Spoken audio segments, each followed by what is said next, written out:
and welcome to the show Tea Time and Gossip with me Dr. Aparna. आज हम बात करने वाले हैं hypothyroidism के बारे में. A very common problem in these days, especially women are suffering from hypothyroidism. So you need to understand why is it happening, what are the various symptoms and signs which you need to look for, that if you are not diagnosed with hypothyroidism, then you can be having it and you need to see your healthcare provider. What are the other medications, what functional medicine can help you out with the hypothyroidism? So we will talk everything about it, but before that, please subscribe to my channel. I have seen that people are liking my episodes. We have recently started. I am trying to bring as much as good data, good content through a functional medicine point of view, so that you can understand there is something above and more than conventional medicine which can heal your body from inside.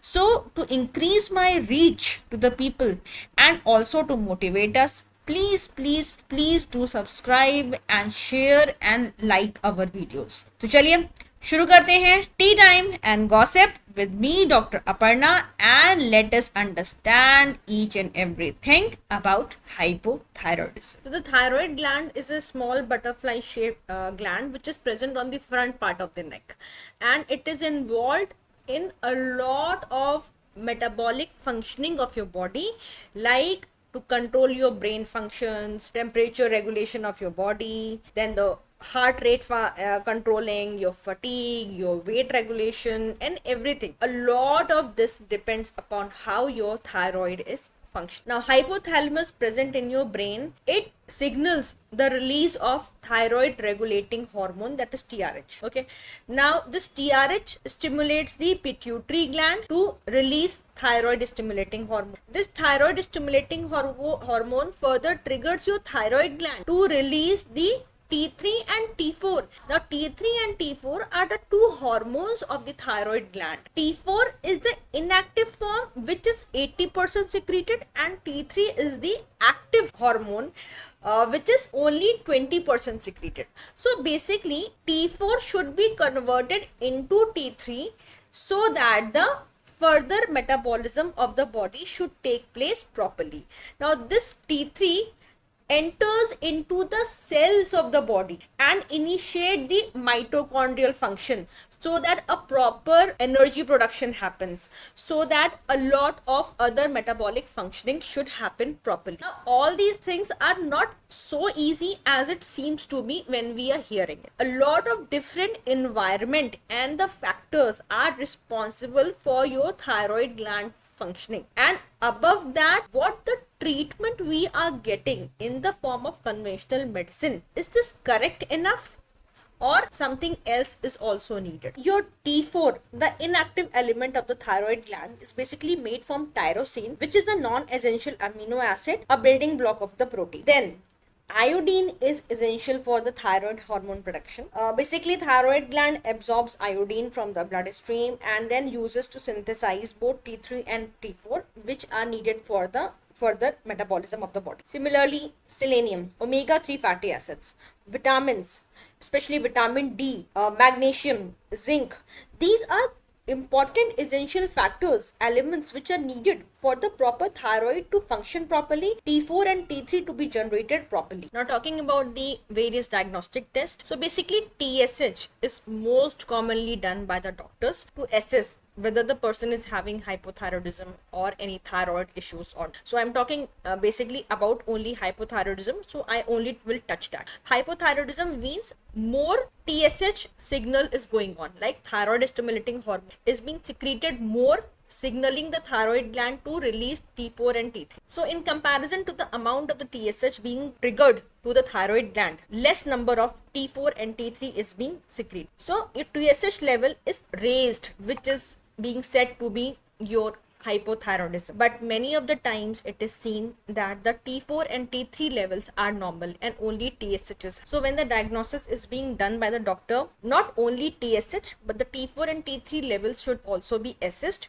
because this T4 and T3 are related to all the metabolic functioning of the body. So when the person is having hypothyroidism, matlab the metabolic rate of the basal metabolic rate of the body has gone down.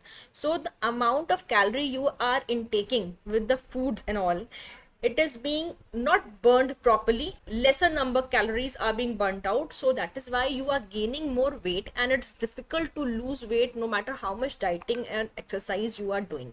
Then in hypothyroidism, number one, the fat metabolism is affected. That means the breakdown of fat is not happening properly. So the cholesterol level or the triglycerides level usually are high in such persons. Now your hypothyroidism also reduces the liver's ability to clear out the excess cholesterol from the blood. So there is an increase in the cardiovascular disease possibility. Then the carbohydrate metabolism is also affected. That is why the person can exhibit the symptoms of hypoglycemia, like feeling tired the whole day, feeling a lot of weakness, lightheadedness. Chronic cases of hypothyroidism, if not treated properly, can lead to insulin resistance. That means your cells will not respond to the insulin, leading to the development of type 2 diabetes. Then similarly, like the fat and the carbohydrate metabolism, the protein metabolism is also affected. The breakdown, synthesis and the absorption of protein is affected, leading to muscle weakness, which can lead to a lot of restlessness or maybe a lot of muscle cramps here and there. Now if the person is having hypothyroidism, the person will feel more cold even in the warm environment as compared to the people who are not having thyroid issues. Why? Because the thyroid hormone is responsible for production of heat in the cells. Then digestive issues, a slow acting metabolism of the body will result in constipation and bloating due to slow and sluggish gut motility. This can lead to your weight. Then water retention. Hypothyroidism can lead to water retention or edema because of the slow metabolism, which affects the body's ability to regulate the fluids and the electrolytes. So this is the reason why the person feels bloated, particularly in the face, hands and the feet. Apart from this, hypothyroidism has also been related to your depression issues, changes in the menstrual period because of the hormonal imbalances, a lot of hair loss issues, dryness of the skin, then brain fogging. That means you will not be able to concentrate, you will not be able to take any decision, you will not be able to focus on your work, your memory will be reduced, and many such issues. So you need to check out certain things, like if you are having any constipation, you are feeling a lot of muscle cramps, you are losing a lot of hairs, then your periods are not regulated properly, you are not having proper blood flow, there is scanty flow or there are too much of flow, then and very important, you are trying to lose weight, you are doing a lot of dieting, you're doing a lot of exercise, but nothing is working out, then please get yourself tested or see to your local healthcare provider. You might have developed hypothyroidism, or maybe if the TSH levels are fine, then maybe the T4 and T3 are reduced, which are essential for the proper thyroid function. Now let's talk about the conventional medicine approach, which basically includes giving LT4, that is levothyroxine, which comes with the brand name of Thironorm. Now LT4, they are giving the synthetic form of the inactive element, that is T4, which mimics to the body like the normal T.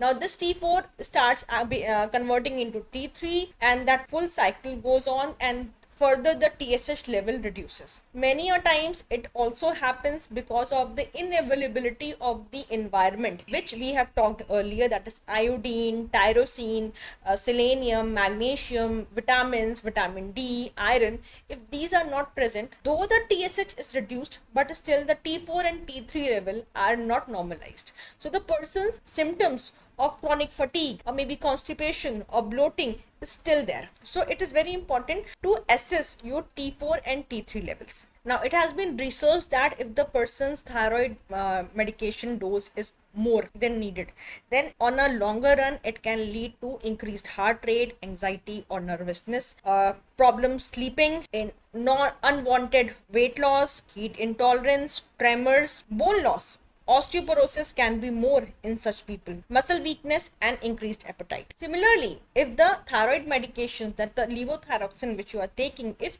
it is underdosed, then it will also lead to your symptoms like fatigue, weight gain, depression, cold intolerance, slow heart rate, hair loss, dry skin and the memory issues. So it is very important to regulate your thyroid medication dosage, and also to check how is your T4 and T3 levels. So if you have been diagnosed with hypothyroidism, it is important to not only take just the Thyronorm or the levothyroxine, but you should also work to improve the internal environment by taking iodine, selenium, magnesium, zinc, then tyrosine and the omega. Apart from that, it is also important to understand and to rule out the various reasons which can be responsible for your thyroid being underactive. Increased inflammation of the body, gut not functioning properly, or maybe any infections and the nutritional insufficiencies can be the reason for your underactive thyroid, which can be reversed with a proper customized functional medicine treatment. So what I would recommend you